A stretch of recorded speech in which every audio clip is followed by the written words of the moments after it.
Good evening, boys and girls. This is Mrs. Shaw, and I'm ready to read tonight's bedtime story to you. I miss you all, and I hope you enjoy this story. It's one of my favorites. It's Lucy the Starcatcher, and Lucy is the name of my first grandchild. And my grandchildren love this book, and I hope you do too. It's written and illustrated by Helen Brawley. Lucy the Starcatcher. Lucy the Starcatcher. Lucy laid snuggled in her bed. Through her bedroom window, she could see out into the warm night sky, where thousands of stars twinkled like jewels. Lucy loved to imagine how wonderful it would be to have a star of her very own. Surely the sky could spare me one star, she thought. That night, Lucy decided to try to catch her star of her very own.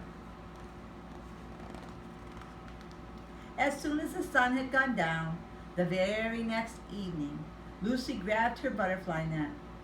Surely I'll be able to catch a star with this, she thought. Lucy ran around and around the clothesline, leaping and jumping as high as she could, aiming her net at the sky. But when she looked, the net was empty. I need a new plan, decided Lucy. Lucy had an idea. The next night, she climbed the ladder into her treehouse. Surely I'll be able to reach a star from here, Lucy thought. The stars looked so close, she felt she could almost touch them. But even though she stretched as high as she could, Lucy's hands remained empty. I need a new plan, thought Lucy.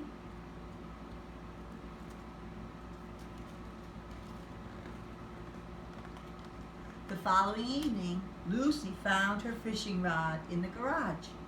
Surely I'll be able to catch a star with this, Lucy hoped.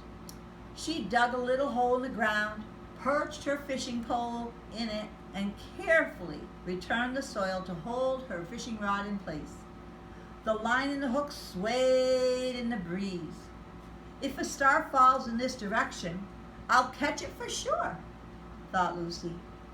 But the next morning, when Lucy ran to check, the hook was empty.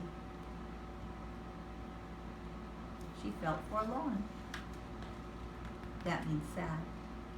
That night, Lucy gazed at the stars through her window. I'll never have my own star, thought Lucy.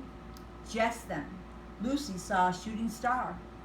As she followed it with her eyes, it seemed to be heading straight for her garden. The star fell closer and closer until it was above her house.